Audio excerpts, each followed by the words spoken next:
Bienvenidos una vez más a mi canal Doctora Ubi. Si es la primera vez que pasas por mi canal y te encuentras con este video, pues te cuento que ya hace unas semanas he estado subiendo material sobre temas variados desde pediatría, neonatología, y el día de hoy vamos a hablar sobre un tema de obstetricia. No se olviden de seguirme en mis redes, en Facebook, en Instagram y en YouTube. Y bueno, el día de hoy vamos a hablar sobre un tema muy importante en el área de obstetricia. Además es bastante preguntado en el examen de salud. Y bueno, es importante que todos sepan, no solamente aquellos que están relacionados con el área de salud, sino también aquellas mujeres que deseen ser mamás o que son primerizas y de repente conozcan o en algún momento durante su embarazo, en los primeros meses, sienten un poco de sangrado y ver si es algo que tengan que preocuparse o no.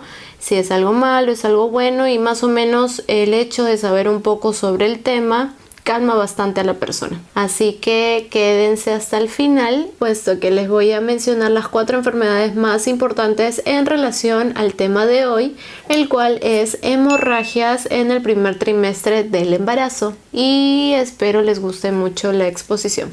Comencemos. Ah, salió fluido.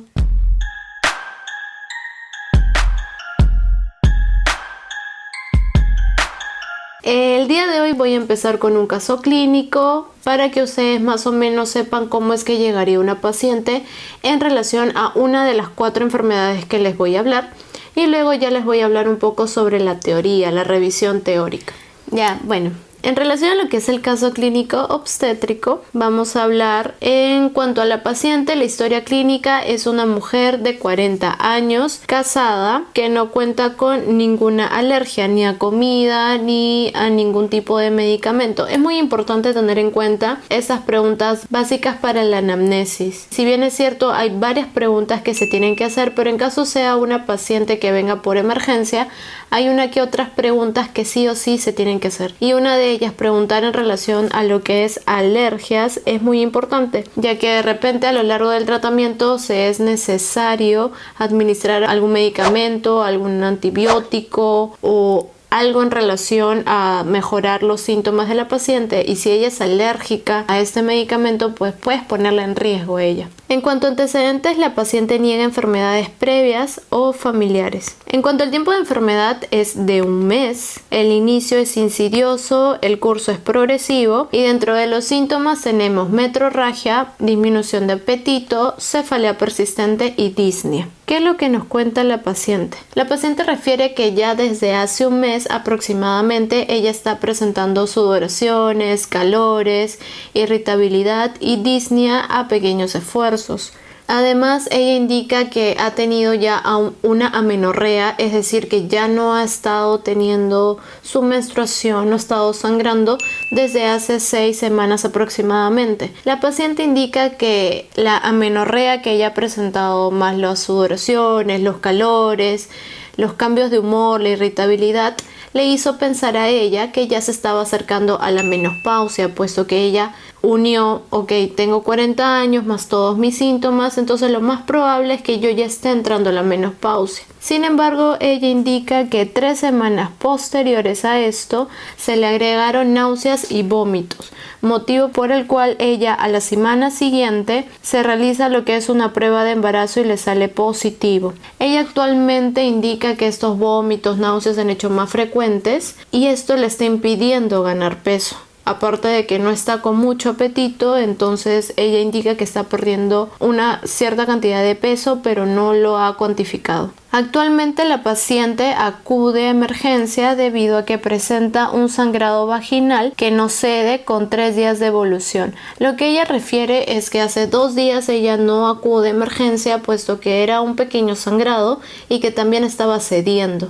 Es más, dice que el día de ayer desapareció y no volvió hasta el día de hoy, por el que ella acude ya que no cede y ya es un sangrado de mayor cantidad.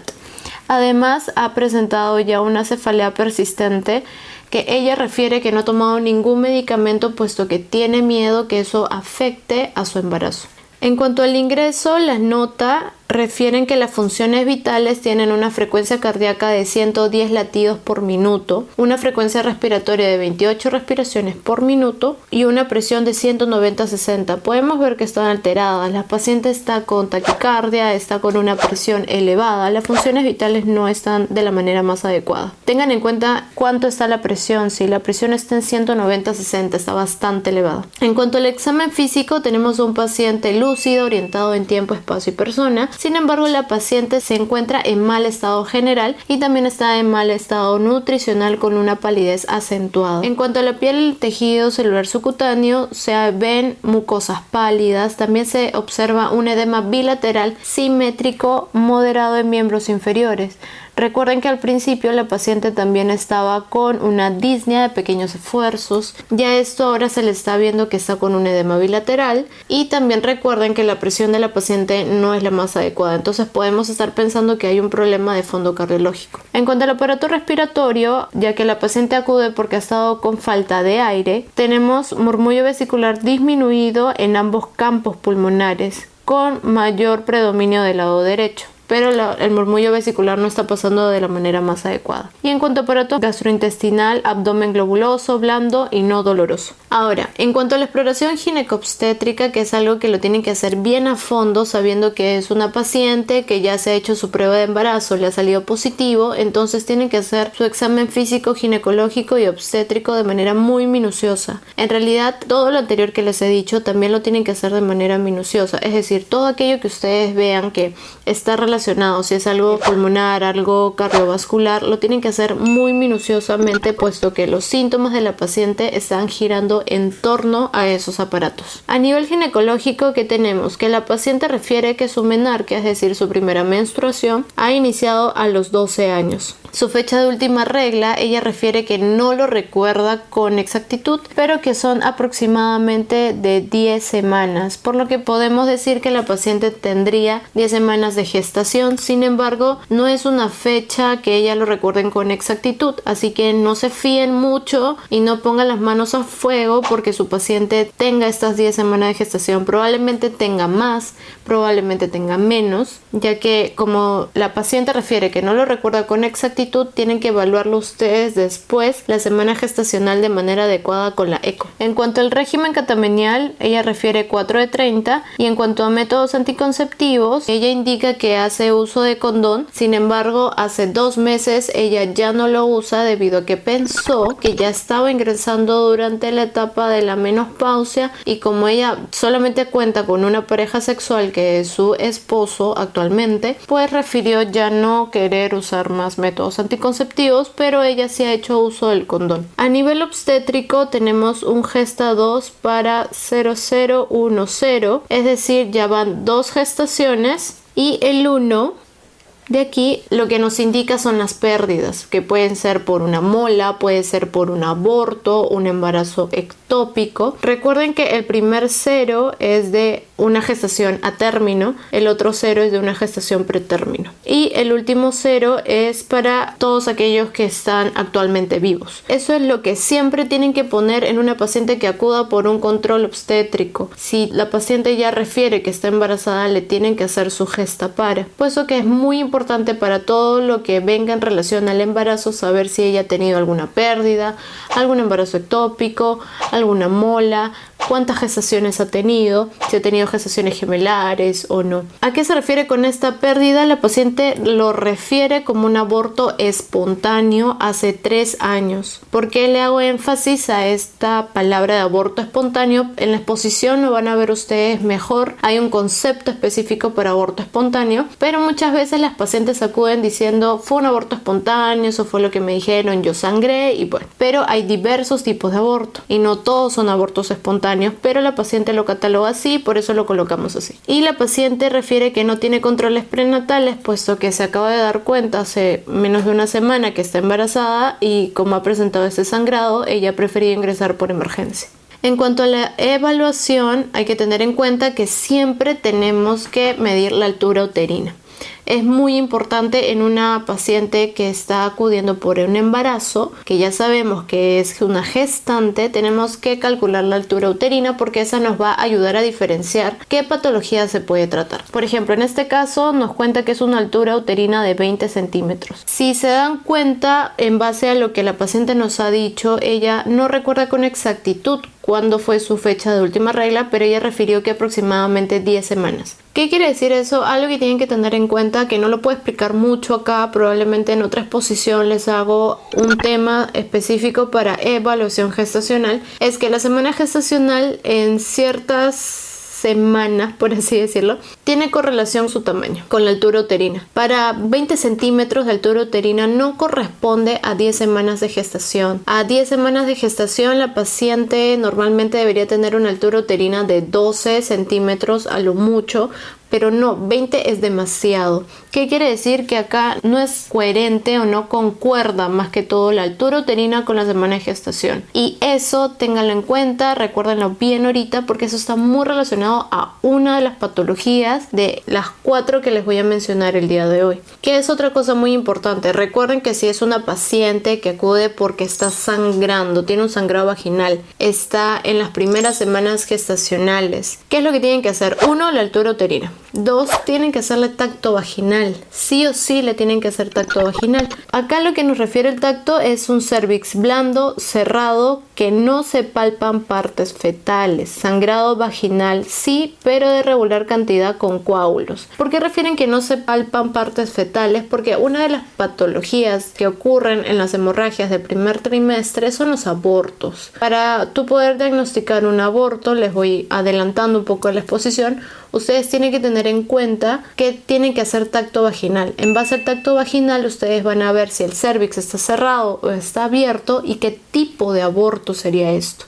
El que esté abierto, el que esté cerrado les va a indicar si esto es un aborto en curso, un aborto frustro o de repente simplemente es una amenaza de aborto. Por eso que es muy importante hacer el tacto vaginal, y otro motivo es porque ustedes tienen que evidenciar también que la sangre proviene del cervix y no proviene de otro lado. Por eso también se van a ayudar con la especuloscopía, que les refiere que es un cuello uterino de aspecto sano, pero sí hay sangrado activo proveniente del cervix. Eso quiere decir que sí, es el cervix el que está proviniendo la sangre y ahí te va a acoplar a una que otra patología. ¿Cuáles serían en este caso nuestras presunciones diagnósticas? Colocamos siempre gestante de 10 semanas. Si es el primer embarazo de la paciente, ponemos primigesta. Si ya ella cuenta con 4 gestaciones o 5 gestaciones, ponemos multigesta de y la cantidad de semanas. Nuestro segundo diagnóstico va a ser hemorragia del primer trimestre. Recuerden que la paciente refiere que ella más o menos tiene unas 10 semanas de gestación. Nos guiamos un poco de lo que ella dice, puesto que la paciente está acudiendo a emergencia. Entonces vamos a decir que esto es del primer trimestre.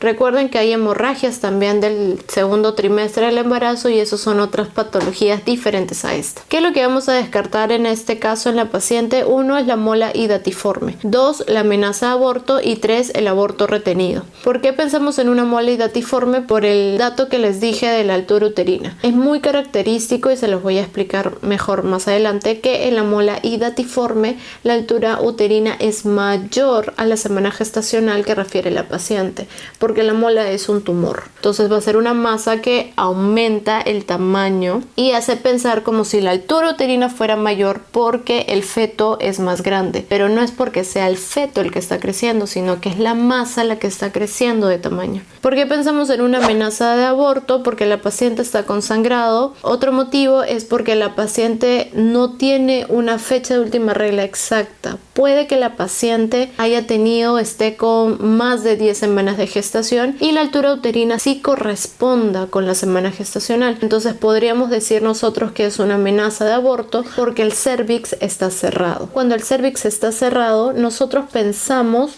o es un aborto frustro o es una amenaza de aborto. En este caso estamos poniendo a descartar amenaza de aborto, a descartar aborto retenido o aborto frustro, porque no tenemos otra forma de diferenciarlo más que con una eco, y actualmente a este punto del caso pues no se le ha realizado ningún examen a la paciente. Como tercer diagnóstico ponemos que es una crisis hipertensiva. Vamos a descartar lo que es una preeclampsia. No es muy común, no está en la definición que una preeclampsia sea entre el primer trimestre. La preeclampsia se ve más que todo pasadas las 22 semanas. Una preeclampsia se puede presentar en el primer trimestre del embarazo si es que fuera el caso de una mole datiforme. Que no pueden descartarlo de golpe, no decir no corresponde con la semana gestacional, entonces esto no puede ser una preeclampsia. Si es que en el caso ustedes están pensando que puede ser una mola datiforme, tienen que pensar que puede producirse una preeclampsia. En este caso no podemos decir que es una preeclampsia con exactitud porque faltan exámenes por realizar. Lo catalogamos como una crisis hipertensiva porque la paciente niega haber tenido anteriormente algún cuadro de patología en relación a lo que son las presiones. Ella refiere que no ha tenido ninguna patología previa, ni familiar ni personal. Entonces, si la paciente acude con 190/60, tienen que saber que eso es una crisis hipertensiva y tienen que ver también que no haya falla de órgano. Otro punto es descartar hipertiroidismo, porque la paciente refiere que ella ha tenido sudoraciones, que ha tenido calores, ha estado irritable, también está con baja de peso, que de repente en las últimas semanas se ha estado asociando con los vómitos y las náuseas que ella tiene, pero probablemente ella ha estado desarrollando un cuadro de hipertiroidismo. Algo que tienen que tener en cuenta, y se los voy a explicar en la exposición, es que la mola datiforme está muy relacionado con producir también síntomas de hipertiroidismo, que si se controla en ese momento, pues todo tranquilo. ¿Cuál sería nuestro plan de trabajo? En primer lugar, vamos a pedir exámenes de laboratorio, también vamos a pedir imágenes. En cuanto al laboratorio, sería bueno pedir hemograma completo, ureacreatinina, VIH, BDRL. ¿Por qué? Porque la paciente no ha tenido controles prenatales. Proteínas en orina de 24 horas para ver si decimos que esto es preeclampsia o no es preeclampsia. También perfil hepático, niveles de beta-HCG, TSH y T4 libre. ¿Para qué? Para descartar hipertiroidismo, y los niveles de beta-HCG porque son importantes saberlo para nosotros diferenciar si esto es un aborto o es una mola. ¿Por qué pedimos también lo de arriba? Porque también estamos ya adelantándonos a pedir exámenes en relación a lo que es el prequirúrgico, porque si sospechamos que es una mola, la paciente va a tener que quedarse hospitalizada y terminar en cirugía, porque es el único tratamiento de la mola datiforme. En cuanto a imágenes, que vamos a pedir una eco obstétrica y una radiografía de tórax. ¿Por qué? Porque saben que recuerden que la paciente ha venido con disnea, a pequeños esfuerzos, y también ha estado con edema, así que hay que ver qué hay en el tórax, ¿no? En la radiografía de tórax. Los resultados que nos dicen que los niveles de beta-HCG están mayor a 15.000, están volando. Los niveles de beta-HCG están muy elevados. Radiografía de tórax nos dice que hay signos de congestión pulmonar. La proteinuria en orina de 24 horas nos habla de 744 miligramos, lo cual está bastante aumentado también. Función renal y hepática no cuentan con alteraciones. En cuanto a hemoglobina, tenemos una hemoglobina de 9.2, está bajo. La TSH también refiere en 0.017 y la T4 en 2.51. En la eco, ¿qué nos indica? Que es una imagen intrauterina de ecorefringencia aumentada, áreas anecogénicas irregulares con patrón en racimo de uvas, y también nos hablan de que hay un embrión no viable. En la eco, lo importante de decir que es un patrón en racimo de uvas es porque eso es muy característico de la mola datiforme. Siempre recuerden que si ustedes piensan de una mola datiforme, el resultado que ustedes tienen que esperar en la eco es que digan que hay un patrón en racimo de uvas. Algunos dicen también que puede ser como panal de abejas, y eso nos va a indicar a nosotros que esto es nada más ni nada menos que una mola. que es la mola hidatiforme. ¿Cuál es el otro dato bastante importante? Es que acá nos habla de un embrión no viable. Dato importante, la mola tiene dos tipos. Puede ser una mola total como puede ser una mola parcial. Y nosotros al decir que esto es un embrión no viable, quiere decir que esto es una mola parcial. La total se relaciona mucho con que no haya feto. En cambio, en una mola parcial puede desarrollarse un embrión, pero va a ser un embrión no viable. ¿Por qué es importante este dato? Porque cuando la paciente acude y se diagnostica que esto es un aborto, pues también va a haber un embrión no viable. ¿Cómo diferenciamos nosotros que esto es una mola y que esto es un aborto en caso la eco no arroje que hay áreas anecogénicas irregulares y que no hay patrón en racimo de uva? De repente en el caso te pone que es una paciente que le diagnostican con un embrión no viable. ¿Cuál sería el otro examen para que tú sepas si esto es aborto o esto es mola?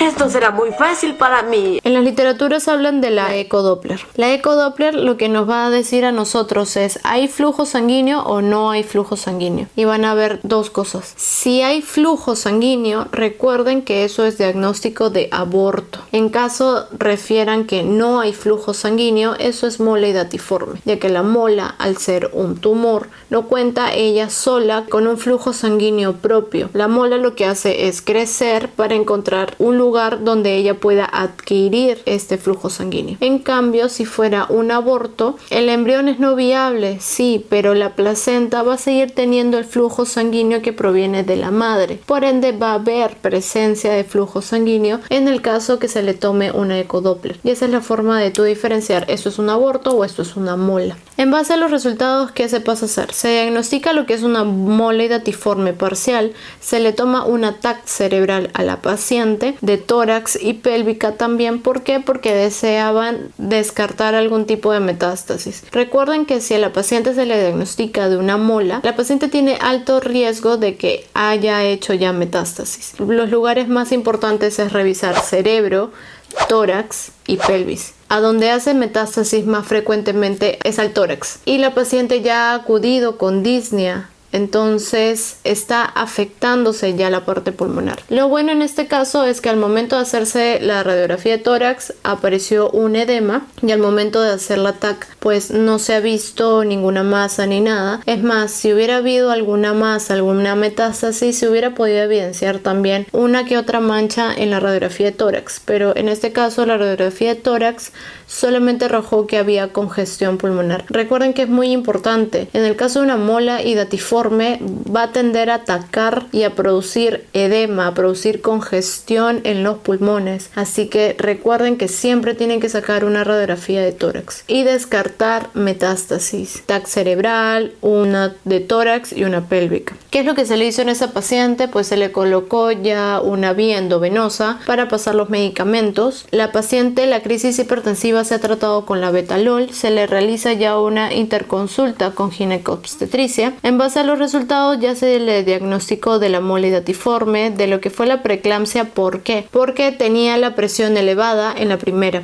que fue de 190 a 65. En caso de preeclampsia, recuerden que hay dos maneras de diagnosticarlo con tomas. Si no es una presión tan elevada, mayor a 140, tienes que hacer una toma de 2. Tienes que tomarlo una vez. Si te sale más de 140 la presión, la tienes que volver a tomar y listo. Pero si la paciente acude y ya acude con una presión mayor a 160, no tienes que esperar tomarle una segunda toma. Con esa directamente diagnosticas. Pero tiene que estar junto la presión elevada con un incremento de las proteínas en orina de 24 horas. Si la presión está elevada, no puedes diagnosticar solamente que eso es preeclampsia. Tienes que agruparlo o con proteínas elevadas o con fallo de algún órgano.